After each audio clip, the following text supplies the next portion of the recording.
of course. Will Michael Flynn help the Mueller investigation take others down with him as he cooperates with the special counsel? Let's bring in the team that's been digging into all angles of this story. CNN's Pamela Brown, Jim Sciutto, Evan Perez, and Gloria Borger. Pamela, let me start with you. With Flynn's guilty plea, what direction might Mueller's investigation be headed in next? Well, that is the big question, because the court documents revealed today that Robert Mueller's team seemed to be using an obscure law, the Logan Act from 18th century, as maybe a stepping stone to perhaps a broader investigation here. The law means you can't interfere with the sitting president's foreign policy conduct. And so it does raise the question of whether they may use that as part of the broader investigation, and what will happen to some of the other people that they're looking at in this investigation. We know there's the obstruction of justice probe that's ongoing, and then we learned today that Jared Kushner was one of the people who talked to Flynn and according to the court documents, told him to call Russia and other countries about the Israeli Settlement UN Security Council resolution. So it does raise questions of where this goes from here. We know the interviews are ongoing and that Michael Flynn is cooperating, that he is providing information to special counsel. Yeah, and Jim, let me ask you, because as Pamela just referenced, Jared Kushner is, our sources tell us and you, that he was one of the sources, one of the people, one of the senior officials named as directing Mike Flynn what to say and who to call. K.T. McFarland, another senior official, also having conversations with Flynn about reaching out to the Russians. Now, the charge against Flynn today is lying to the FBI, not a charge of the Logan Act, not a charge of interfering with President Obama's foreign policy. Might K.T. McFarland and Jared Kushner find themselves in trouble, or is the question only whether they tell the truth to the FBI? Well, it's trouble for the administration, because the administration defense, that we saw it in the statement today, but we've also heard it before, is that Flynn was a liar. Everybody knew he was a liar. He was acting on his own. The information contained in the statement of defense belies that defense, because Flynn was not only keeping members of the very small Trump transition team aware of his conversations, that's K.T. McFarland, it's right in there in the statement of defense. He called them multiple times on the day that he was having conversations with the Russian ambassador, but also he was being directed by a very senior member of that team, which we reported earlier in the day was, as you mentioned, Jared Kushner. So the idea that Flynn was freelancing, sorry, it's right there in the statement of offense. In fact, he was keeping them informed and he was following directions from them. So this undermines the argument that the White House, or rather at that time, the transition, had no knowledge of this. And that raises a very important question, because we know, we've reported this, we've talked about this many times. The Trump campaign team and his transition team was not very big. There weren't many layers in that team. So if Jared Kushner knew and K.T. McFarland knew and Michael Flynn, the president's soon-to-be national security advisor, knew, what are the chances that the president was kept entirely in the dark about these conversations? And Gloria, let me ask you, because publicly the White House is putting on this face. This all has to do with Michael Flynn. People in Washington, D.C. lie. This is not that new. Saying Michael Flynn was an Obama administration official, omitting the part about Obama firing him. Privately, how rattled is President Trump's inner circle? Rattled. I spoke with somebody today who was called by 3 people in the Trump inner circle who said they were worried, and then were asking how worried should we be, because what they're all doing right now, since Flynn is now somebody who reports to Mueller for all intents and purposes, they're all wondering, what did I say to Flynn? Right. What's my liability here? What did we discuss? What did I do wrong? What does he know? And I am sure, by the way, that the president's probably asking himself the same questions. Now, when you talk to people who are talking about the president, they said, I spoke with one today who said he's calm, he's not anxious, he went to his Christmas party today for the media, et cetera, and that his head was not exploding. But I guarantee you that over the weekend, as the president makes his phone calls and starts talking to all his friends and outside advisors, that he's going to get much, much more anxious about Flynn. And so you saw in their statement today, we wish Flynn well. We're concerned for him and his family. You know, they don't want to alienate Flynn. And the president, quite frankly, liked the guy very, very much and wanted to keep him.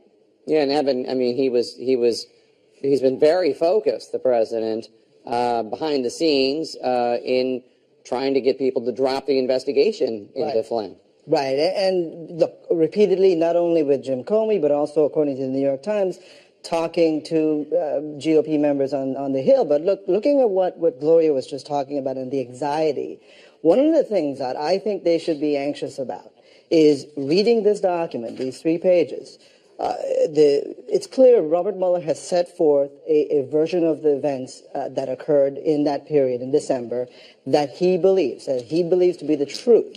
And based on what we've heard from the White House, people around the White House, they also have presented their version of the truth, which is that Jared Kushner did not direct Flynn. And so the question is, when Jared Kushner testified or gave an interview to the special counsel last month in November, did he say that he did not direct Flynn? Because if that's what he said, then that is in contradiction to what is in these papers, which we know is the version of the truth that they believe. And the timing makes a little more sense now. You reported a couple days ago that earlier this month Mueller's team wanted to sat down with Jared Kushner, and now finding out what we know today, that Jared Kushner was playing a role in the December 22nd call, that Mueller's team also wanted to get Kushner's version of events before this information came out today. Knew that when they brought him his story. Exactly. They knew this when they brought him in, and they wanted to see what he would say. We should also underline that their version, the special counsel / FBI version of what happened, is also partially based on intercepts, on transcripts of the conversation. Well, the other point I was going to make is Mueller, the special counsel, left a lot of years on the table here, right? 1 count of lying for 4 cases of lying, right? Up to 5 years, but he's brought that down based on Flynn's cooperation. There are other things cited in the statement of defense, other misleading statements by Michael Flynn, including regarding his foreign agent filing, whatever. You know, each lie to the FBI carries up to 5 years penalty, right? As it stands now, he's just charged with 1 count.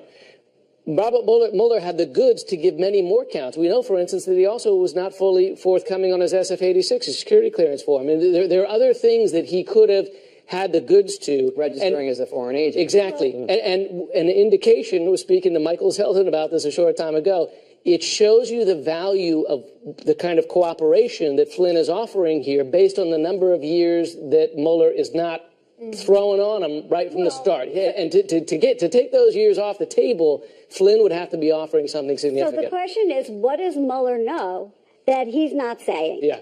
And that we don't know from these documents? And what is Flynn giving up? What is Flynn giving up? And Flynn would have had to, who his is he lawyers, giving up? And why was it worth it to Mueller? And the lawyers would have had to give a proffer, an offer, and tell him exactly what they're prepared for Flynn to say. And so they already know all of this before they publish this document. And to be completely candid, I mean, what special counsels do is they look for the biggest pelt that they can get, the biggest trophy that they can mount on their wall. Flynn would theoretically be a huge one, right?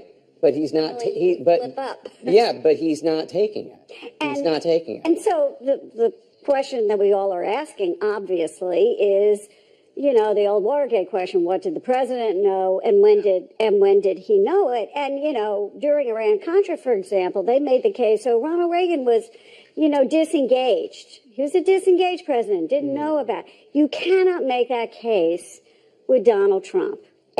Donald Trump, particularly during this period, knew a lot. All right, Jim, Pamela, Gloria, and Evan, thanks one and all. Appreciate the great reporting. This programming note, join Pamela and Jim later for a CNN special report, the Russia investigation. That's coming up tonight at 11 p.m. Eastern. Stay with us. Coming up next, insight on the investigation from someone who has worked with Robert Mueller, Mueller's former chief of staff when he was the FBI director. She'll join me next. Stay with me. Tomorrow, On an all-new X-Files, Academy Award-winning actor Tom Hanks talks Hollywood, his love of history, and his reaction to President Trump's... Lisa Monaco, she was Mueller's chief of staff when he was the FBI director. She was also a former assistant to President Obama for Homeland Security and Counterterrorism. Lisa, thanks for being here. First of all, let me start with one of the claims we're hearing from the White House today, specifically that the Obama White House authorized Michael Flynn to have these conversations with the Russian ambassador that we now see were completely contrary to Obama foreign policy principles and goals. Is that true? No, and it makes really no sense, as you said.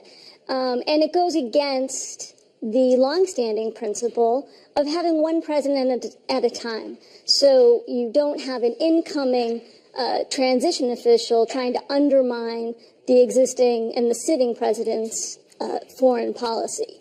So it defies logic to think that the Obama administration would authorize Flynn to undermine the types of punitive actions that at the time the Obama administration was trying to levy against the Russian government. Well, let me ask you about that, because specifically these documents from the special counsel say that Flynn was reaching out to the Russian ambassador to tell him don't overreact to the Obama administration sanctions against your country which were for interfering in the 2016 election. Don't overreact because we're coming in. And then also reaching out, as directed by Jared Kushner, we're told, to the Russian ambassador to try to get him to either delay or vote against a UN Security Council resolution that the Obama administration, quite controversially, abstained from, having to do with punishing or penalizing or condemning Israel for its settlements. These are clear actions against what the White House wanted at the time. As somebody who was helping to formulate that policy, whether or not you agree with the individual policies, does that bother you? Look, it is contrary, as I said, to longstanding principles that you have one president at a time. There's good reason for that. One is there's a law in the books that says private citizens, which transition officials would still be, don't undertake negotiations as private citizens with foreign governments. The Logan Act. Exactly right. And the other is, it makes total sense here, is you don't want to send mixed signals to other governments, particularly adversarial and hostile governments, as Russia, of course, is in this instance, because you don't want to give them leverage and send mixed signals and give them leverage to somehow get the better of U.S. policy. Let me turn to your previous job working with Robert Mueller when he was FBI director, working with Andrew Weissman, who was one of the prosecutors on Mueller's team, was also at the FBI when you were there, when you were chief of staff for Mueller. Give us some insight, because people look at a big fish like Michael Flynn, and they think, it's only one charge for lying to the FBI. That's not really that big a deal. What's your insight to that? You obviously don't have any insider knowledge, but what might this be? That's right. And, you know, I'm going off the public documents that were filed today. And what's going on here is you've got an individual who's near or at almost to the top of the type of pyramid that prosecutors work their way up when they're looking at a complex investigation like this one is. And prosecutors also have a phrase, which is, you don't cooperate people down, you only go up. And here you've got Flynn, who is clearly cooperating with the special counsel. And the other thing that the prosecutors do is they will only take this type of plea and make this type of cooperation deal if they are very confident that this individual, the defendant, can actually offer something quite substantial up the chain. Because if not, they would just throw the book at him. That's exactly right.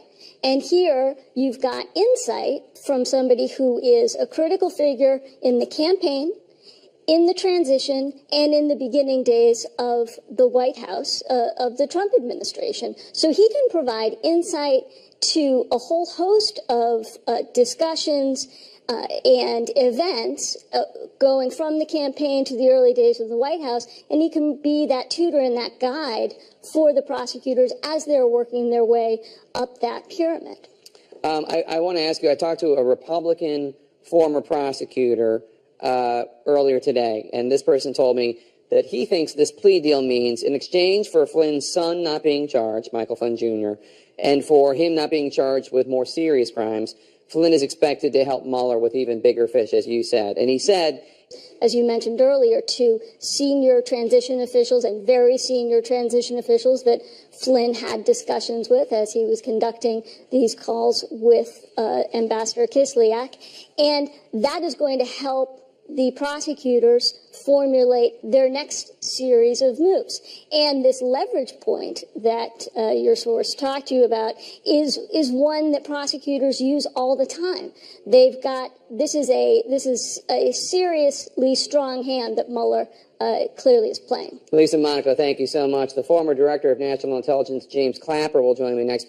He says the rule of law does not prevail in this. He says the rule of law prevails in this country right now. He's reassured by what happened today. Stay with us.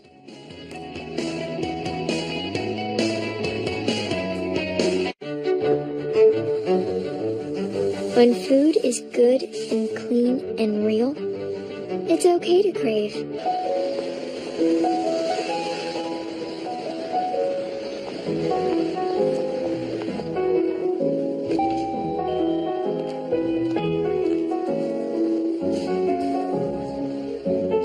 At PNC Investments, we believe you're more than just a number.